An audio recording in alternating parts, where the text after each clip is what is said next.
주님 만나시길 사모하여 예배로 나오신 여러분들을 주님의 이름으로 환영하고 축복합니다. 오늘 잠언의 말씀은 우리의 삶에 있어서 보다 현실적인 교훈을 주고 있습니다. 지혜 있는 자와 그리고 또 지혜 없는 자의 대조를 통하여 삶에 여러 가지 교훈을 주고 있는 것인데요.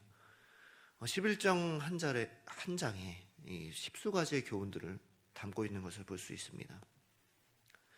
다른 게 아니라 이 교훈대로 살아가는 것이 지혜로운 삶, 하나님이 기뻐하시는 삶인 것이죠. 오늘 이 두 가지 대조를 통해서 우리의 삶을 돌아보고 진정한 지혜 있는 자로 살아가게 되시기를 주님의 이름으로 소망합니다. 먼저 1절 말씀해 보시면요, 속이는 저울은 여호와께서 미워하시나 공평한 주는 그가 기뻐하시느니라 그랬습니다. 여러분, 속이는 저울은 무엇이겠습니까? 물건을 파는데 이 저울의 값 자체가 다른 거예요. 공정하지 못한 거죠. 예전에 이 횟집에서 많이 벌어졌던 일이죠. 무게를 재기 전에 이 저울을 조정해서 0보다 더 값을 크게 해놓는 거죠.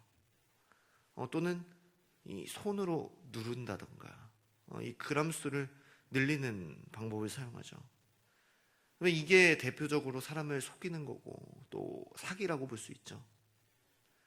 여러분, 하나님께서는요, 그것을 기뻐하시지 않는다고 말씀하고 계세요.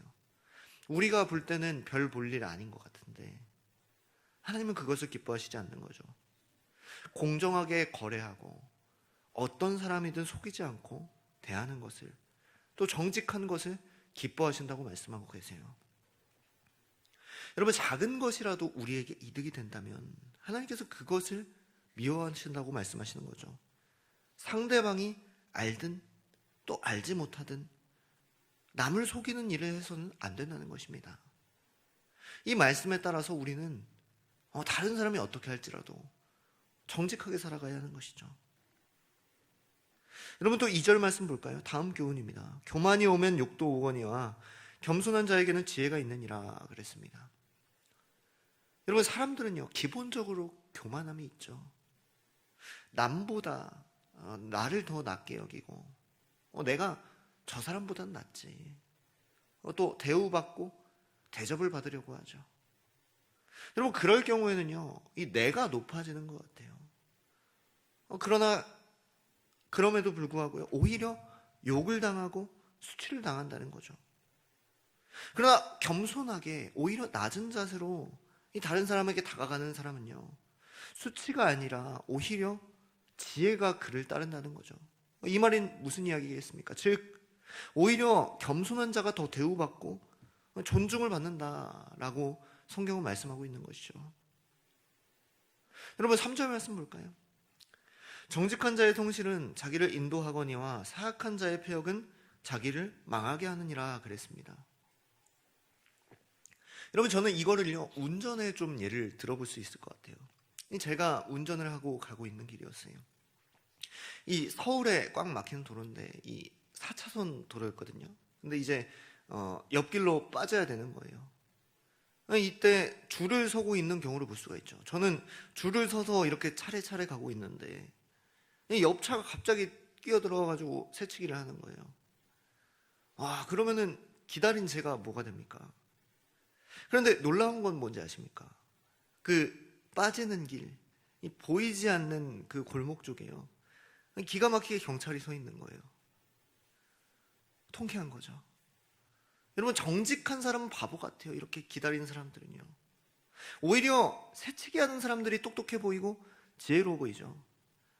그런데 그것은 결국에 자기를 망하게 하는 길이죠.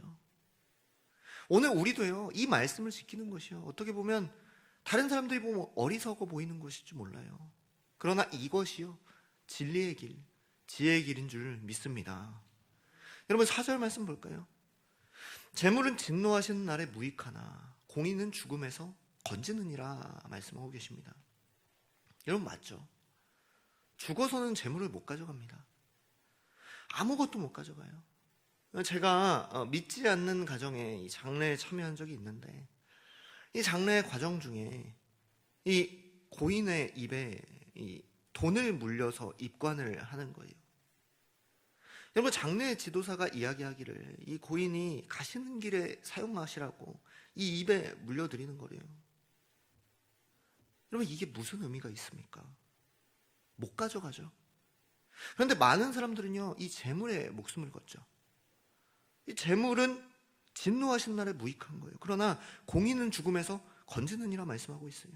오히려 이 재물보다 이 말씀을 따르는 것이 우리의 목숨을 건질 수 있는 거죠. 오히려 죽음 뒤의 삶이 더 긴데 당장 이 땅에서의 재물 때문에 이 목숨을 거는 사람들에게 가장 귀한 말씀이죠. 5절부터 8절까지 말씀은요, 아까 나눈 말씀과 비슷하여 넘어가고요. 9절 말씀 볼까요? 악인은 입으로 그의 이웃을 망하게 하여도 의인은 그의 지식으로 말미암아 구원을 얻느니라 라고 말씀하고 있습니다. 여러분, 악인과 의인의 결말이 완전히 다른 거예요. 지혜 있는 자와 지혜 없는 자의 결말이 다른 거죠. 그럼 왜 그렇습니까? 여러분, 이렇게 설명하고 있죠. 악인은요, 입으로 다른 사람을 망하게 하는 거예요. 왜 그렇습니까? 12절 말씀처럼 지혜 없는 자는요, 그의 이웃을 멸시하나 그랬어요. 이 기본적으로 이 멸시하는 마음이 있는 거죠. 내가 더 교만하니까. 입을 벌릴 때마다 남을 무시하고 남을 속이고 미워하고 시기하고 질투하는 거죠. 그러나 의인은 어떻습니까?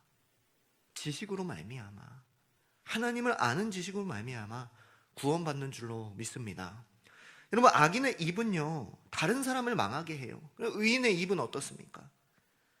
다른 사람에게 구원을 전하는 거예요. 하나님을 아는 지식을 전하는 거죠. 그러니까 당연히 다른 사람들은 어떻게 생각하겠습니까? 10절 말씀 볼까요?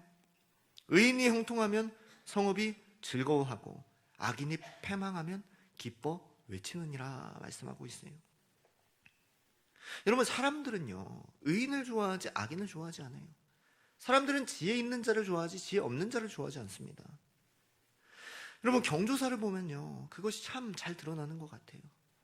이 많은 교회들을 거치면서 보는 게요, 이 결혼식을 보면요, 정말 지혜 있는 자처럼 살아간 사람들은요, 이 자식이나 이 가족의 결혼식에 많은 그리스도인들이 와서 축하해줘요. 그러나 그렇지 않은 가정은요, 이 많은 사람들이 오질 않는 것 같아요. 여러분, 장래도 마찬가지예요. 그 사람이 얼마나 지혜 있게 살았는가, 또 지혜 없게 살았는가가 드러나게 되는 거죠. 물론 다 그렇다고 볼 수는 없습니다. 그러나 대부분이 그렇다는 거죠. 남을 속이고 이익을 보고 또 자기 혼자 즐겁게 살면요, 그 당시에 자신은 좋을지 몰라요.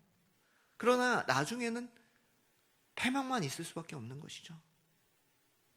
여러분, 13절 말씀 계속해서 볼게요. 지혜 없는 자는요, 꼭 다른 사람들을 험담해요. 그 험담하는 자리에 안 끼는 곳이 없어요. 쓱 여러 번 하지 한 번만 하진 않습니다. 꼭 보면요, 이 험담하는 자리에 끼어 있는 사람은 꼭 끼어 있어요. 이렇게 쓱 보다가 험담하는 자리 같은데 보면요, 역시나 그 사람이 있어요. 또 다른 날에는 험담하는 자리인 것 같은데 그 사람 없나? 보면은 역시나 그 자리에 있어요. 여러분, 험담도 습관이죠. 그런데 지혜 있는 자는 어떻습니까? 말을 아끼죠. 이 다른 사람의 말을요, 드러내지 않아요. 12절 말씀 후반부처럼요, 잠잠합니다. 이 말을 아끼는 거죠. 이것이 지혜 있는 자, 그리고 또 지혜 없는 자의 차이인 것이죠. 사랑하는 여러분, 오늘 여러분들은요, 지혜 있는 자입니까? 혹시 지혜 없는 자입니까? 우리 모두는요, 지혜 있는 자가 되시기를 주님의 이름으로 소망합니다. 여러분, 잠언의 말씀은요, 한자어로 이 잠이요, 경계 또 바늘 잠자예요. 그러니까 어찌나 이 마음이 찔리고 따끔할 수밖에 없습니까? 저도 때로는 이 말씀이 불편할 때가 많아요. 듣기 싫을 때도 있고 또 묵상하기 싫을 때도 있어요. 그러나 우리가 지혜 있는 자가 되기 위하여, 또 천성 가는 자가 되기 위하여는요, 아픈 부분을 잘라내야 되지 않겠습니까? 오늘 말씀으로요, 우리의 삶을 돌아보기를 원합니다. 그리고 지혜 있는 자로 살아가기를 원해요. 사람들이 보기에 즐거워하고 또 기뻐하는 자, 우리가 형통할 때 기뻐하는 자, 정직한 자, 겸손한 자, 내가 구원받고 또 남을 구원할 수 있는 우리 모두가 되기를 원해요. 그리하여 하나님 보시기에 기뻐하시는 백성, 또 구원받는 백성, 은총의 백성들이 다 되시기를 주님의 이름으로 축복하고 소망합니다. 아멘. 사랑과 은혜가 많으신 주님, 감사합니다. 오늘 말씀을 통하여 우리의 삶을 돌아보게 하시고 지혜 있는 자의 삶이란 무엇인지 깨닫게 하여 주시니 감사합니다. 주의 말씀을 따라 정직하고 겸손하게 하시고 어렵지만 말씀대로 살아가는 주님이 기뻐하시는 백성들 다 되게 하여 주시옵소서.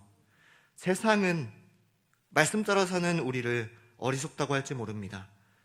그러나 말씀을 마음판에 새겨 하나님과 사람에게 칭송받는 의인 되게 하시고 세상의 지혜가 아니라 하나님의 지혜로 살아가는 모두가 되게 하여 주시옵소서. 그리하여 우리의 지식으로 구원받으며 하나님을 아는 지식으로 구원받으며 하나님 주시는 영광 누리는 복된 성도들 되게 하여 주시옵소서. 주님께 감사하며 구별하며 예물 올려드렸습니다. 주님 기억하여 주시고 믿음으로 드렸으니 합당한 은혜를 주님께서 허락하여 주시고 물질로 시험됨이나 어려움이 없게 하여 주시고 하나님께 더 귀한 것으로 드리고 헌신할 수 있도록 복을 더하여 주시옵소서. 이제 주님 주신 지혜를 구하며 기도하며 나아가길 원합니다. 말씀 따라 살아갈 수 있는 힘과 능력과 믿음과 담대함을 허락하여 주시옵소서. 이 시간 자신과 가정과 교회와 나라 민족 그리고 다 못다한 기도 제목들까지도 주여 한번 부르시고 기도하시도록 하겠습니다. 주여.